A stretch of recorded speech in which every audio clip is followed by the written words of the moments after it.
네, 오늘도 우리 하나님께서 우리에게 참으로 복되고 거룩하고 좋은 날을 허락하여 주셨습니다. 마음 정돈하고 우리 하나님 앞에 예배드리겠습니다. 다 같이 사도신경으로 우리의 신앙을 고백합니다. 전능하사 천지를 만드신 하나님 아버지를 내가 믿사오며 그 외아들 우리 주 예수 그리스도를 믿사오니 이는 성령으로 잉태하사 동정녀 마리아에게 무료 빌라도에게 고난을 받으사 십자가에 못 박혀 죽으시고 장사한 지 사흘 만에 죽은 자 가운데서 다시 살아나시며 하늘에 오르사 존귀하신 하나님 우편에 앉아 계시다가 저희로서 산자와 죽은 자를 심판하러 오시리라. 성령을 믿사오며 거룩한 공예와 성도가 서로 교통하는 것과 죄를 사하여 주시는 것과 몸이 다시 사는 것과 영원히 사는 것을 믿사옵나이다. 아멘. 기도하시겠습니다. 사랑과 은혜가 풍성하신 하나님 아버지, 오늘 거룩한 주일에 온 성도가 한자리에 모여 예배하게 하시니 고맙고 감사합니다. 한 주간도 주님 은혜 안에서 평강을 누리게 하시고 지켜주심을 감사합니다.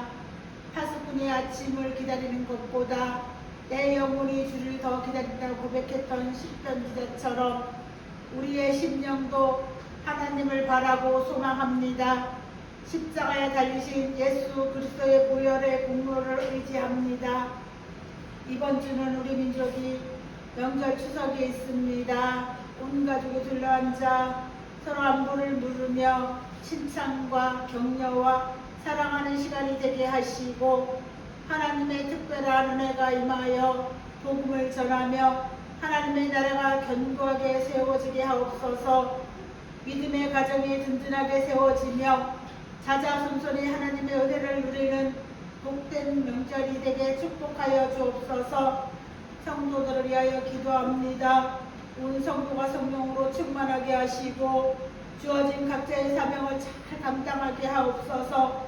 각 가정마다 쓸 것이 부족함이 없게 하시고 때를 따라 도우시는 하나님의 은혜를 간구합니다. 예배 가운데 기쁨과 소망이 회복되며 영육 간에 강건하게 축복하여 주옵소서. 특별히 우리의 자녀들에게 지혜와 지식, 건강을 주시고 바른 인성을 가진 믿음의 사람으로 성장하게 하시며 각 가정의 기업으로 축복하여 주옵소서. 말씀 전하시는 전도사님 영육간에 강건하게 하시고 모두가 은혜 받는 시간 되게 하옵소서. 우리를 구원하실 예수 그리스도 이름으로 기도드립니다. 아멘.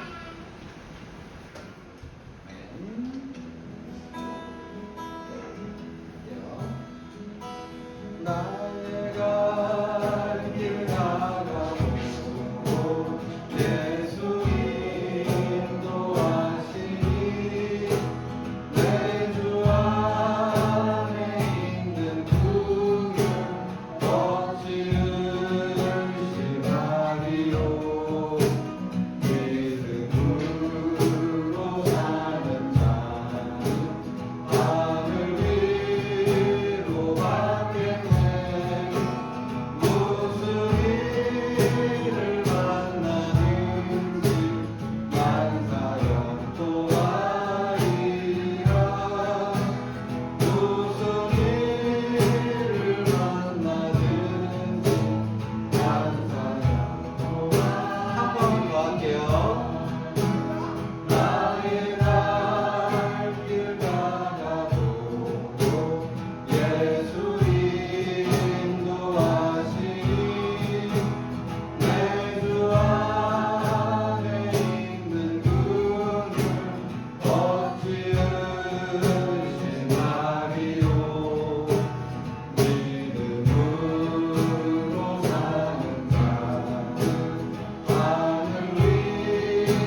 것도 아낌없이 드리라.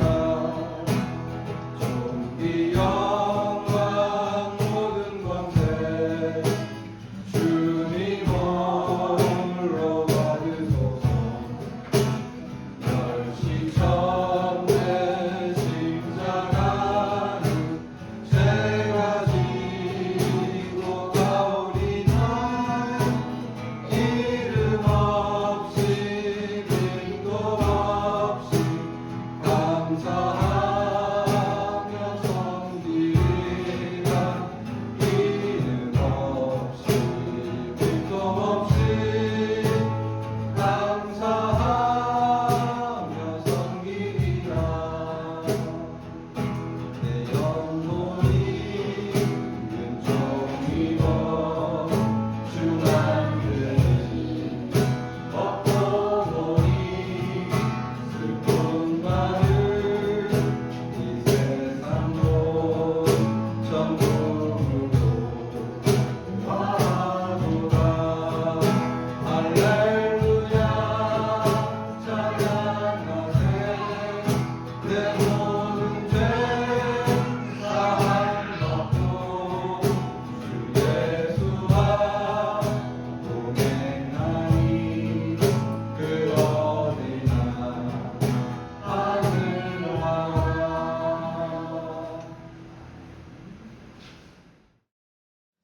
오늘 봉독할 하나님 말씀은 사무엘상 15장 22절입니다. 순종이 제사보다 낫고 듣는 것이 순양의 기름보다 나으니. 아멘. 사무엘이 평생을 바쳐서 꾸었던 꿈은 제사 제도나 제사장이나 왕과 같은 제도가 아닌 하나님의 말씀으로 다스림을 받는 나라가 되는 것입니다. 말씀으로 다스림을 받는 나라, 말씀의 다스림을 받는 나라, 말씀의 이끌림을 받는 나라, 이 일을 위해서 사무엘은 자신의 평생을 바쳤습니다. 수많은 사람을 만나서 설득하고 수많은 집회를 열고 수많은 연설을 함으로써 무엇을 얘기했을까요? 즉 제도나 왕이나 아니면 이 제사 제도나 이런 것을 의지할 것이 아니라 우리의 유일한 의지할 것은 바로 하나님 말씀입니다. 그러한 주장을 했습니다. 그럼에도 불구하고요, 사무엘의 말년에 백성들은 사무엘을 찾아와서 왕을 요구했습니다. 우리에게도 왕이 있어야 되겠습니다. 왕이 우리를 다스리고요, 왕이 우리를 위해서 우리의 전투를 수행해야 하겠습니다. 우리에게도 왕을 세워주십시오. 사무엘은 당연히 속상했습니다. 자신이 평생을 걸쳐서 그가 이루고자 했던 것은 하나님의 백성 이스라엘로 하여금 제도를 의지하지 아니하고 오직 하나님을 의지하게 하려고 그렇게 노력을 했는데, 그리고 뭔가 이룬 것 같고 이제 체계를 갖춘 것 같은 바로 그러한 생각이 들 때 어이없게도 백성들이 찾아와서 당신 자녀들은 타락했으니 더 이상 이것 가지고는 부족합니다. 우리에게 뭐를요? 왕을 세워 주십시오. 속상했던 사무엘은 기도했고요. 이렇게 기도할 때에 하나님께서는 사무엘의 마음을 받으시고, 그래, 너 속상한 거 알겠다. 그런데 백성들이 너를 버린 게 아니라 사실은 나를 버린 거야. 그렇게 위로하여 주셨고, 그렇게 위로하시면서 사무엘에게 네가 왕을 세우라고 말씀하셨습니다. 그래서 사무엘은 하나님의 명령을 쫓아서 왕을 세우게 되는데요. 사실은 그 일이 사무엘은 좀 안 좋았을 수 있어요. 왜요? 사무엘은 평생 동안 왕이나 제도가 아닌 말씀에 의지하는 국가를 세우고자 헌신했는데, 지금 하나님께서는 평생 했었던 것을 그것을 그대로 두시고 그것을 전면적으로 부정하는 것과 같은 왕을 세우라는 명령을 하셨던 거죠. 그럼에도 불구하고요, 사무엘은 두말하지 아니하고 하나님의 명령에 따라서 왕을 세웁니다. 왜요? 사무엘은 하나님께 순종하는 사람이었기 때문이죠. 그렇게 해서 사무엘이 왕을 세우게 되는데 그때에 세운 왕의 이름이 바로 사울입니다. 성경은요, 이 사울에 대해서 아주 준수하게 생겼다, 잘생겼다, 이스라엘 중에 그보다 잘난 사람이 없었다, 키가 환칠했다, 보통 사람보다 어깨 위, 그러니까 머리통 하나만큼은 더 컸다 뿐만 아니라 사울은요, 집안도 좋았고요, 금수저였고 뿐만 아니라 성품도 좋았어요. 아버지가 뭐 해라 하면 아니요 라고 말하지 아니하고 두 말 없이 아버지의 명령을 잘 따랐고, 부잣집의 아들이었지만 게으르거나 나태하거나 타락하지 아니하고 두 손으로 이마에 땀이 흘러 열심히 일하는 사람이었어요. 친히 농사를 짓고 소와 양을 모으는 바로 그러한 부지런한 괜찮은 청년이었습니다.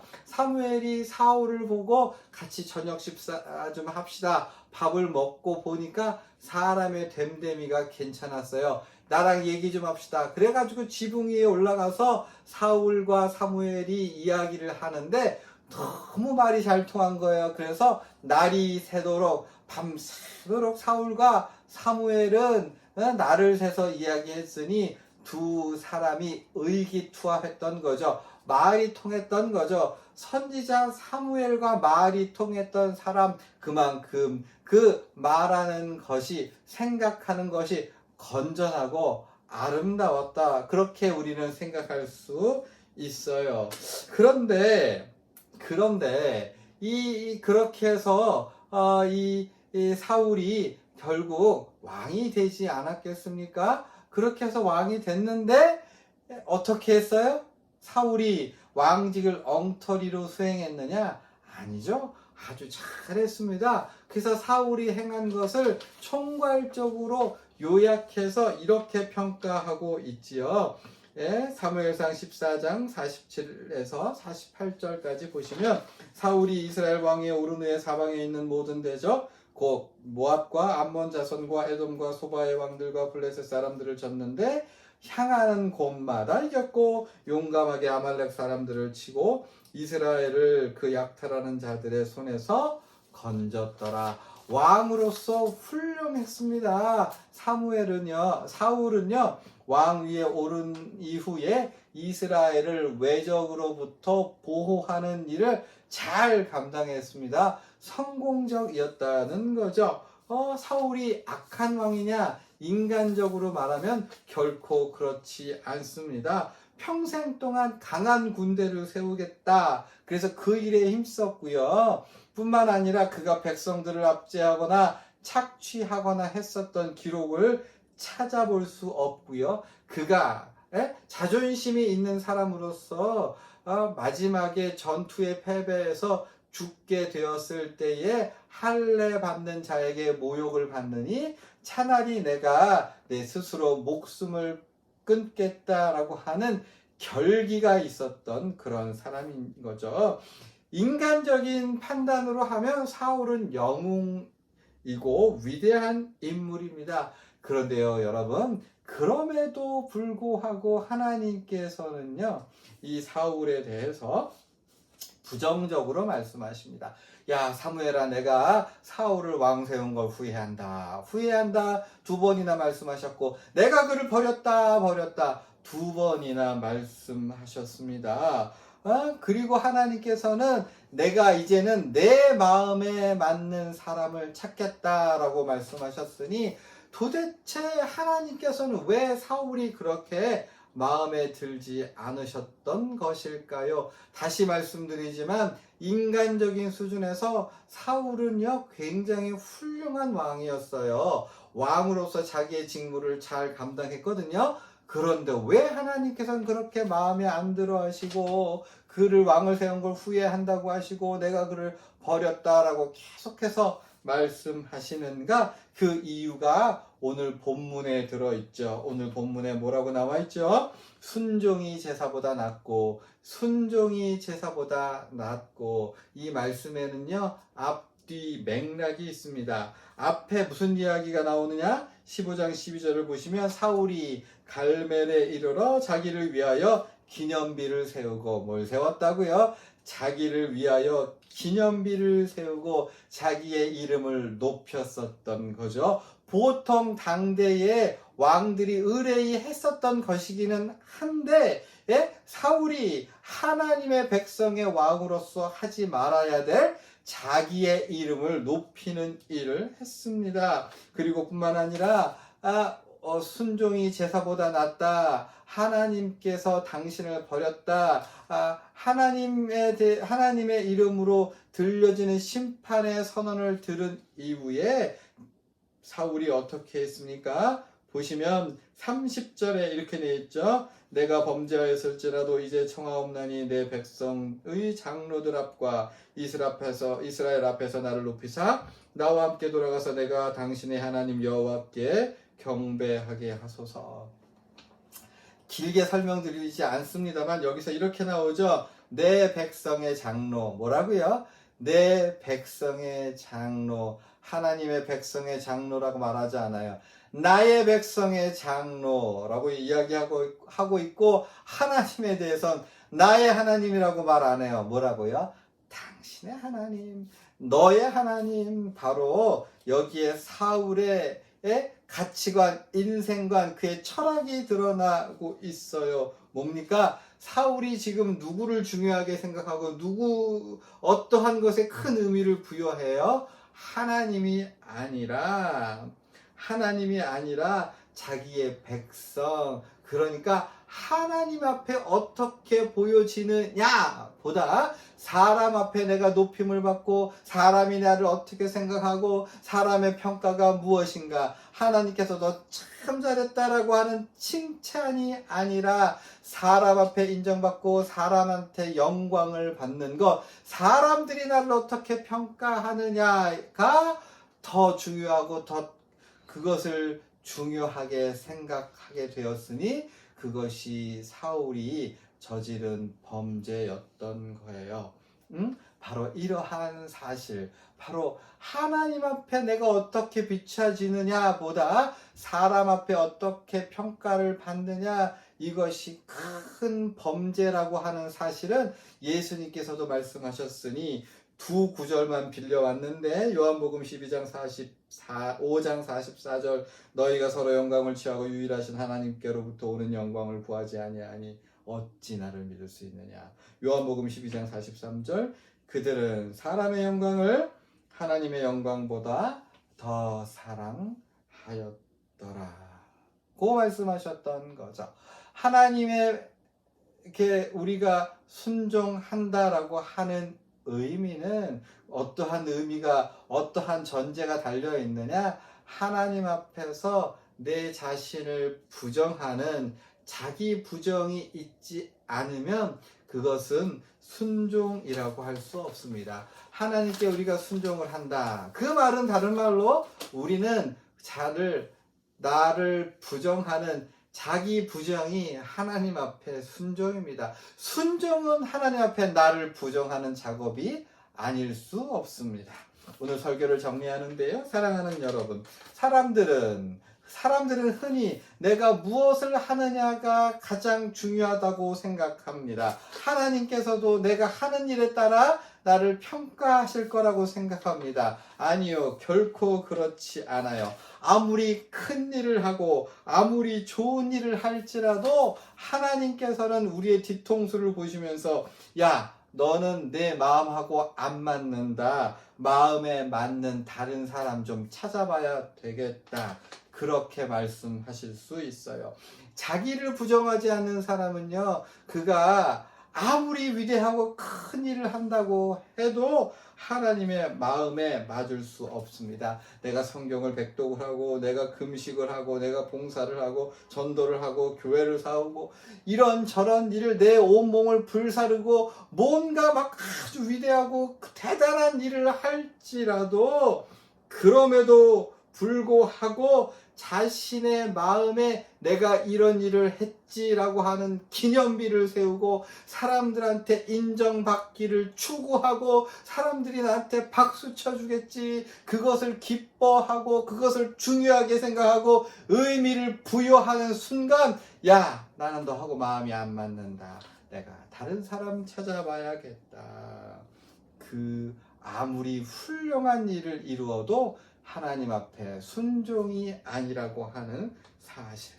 그래서요, 우리는 한 걸음 더 하나님께 나아가서 하나님께서 어떻게 생각하는가를 좀 더 많이 생각해야 합니다. 우리 모든 사람이, 하나님의 백성들이 죽을 때까지 끝까지 싸워야 할 가장 중요하고 가장 힘써야 할 싸움이란 나 자신을 부정하는 내 자신과의 싸움. 세상 그 어떤 사람도요, 사랑하는 여러분, 자신의 기념비를 세우고 싶어하고 사람들에게 높임을 받고 인정을 받고 영광을 받기를 원합니다. 그런데 우리들은 바로 그것과 싸워야 하는 거죠.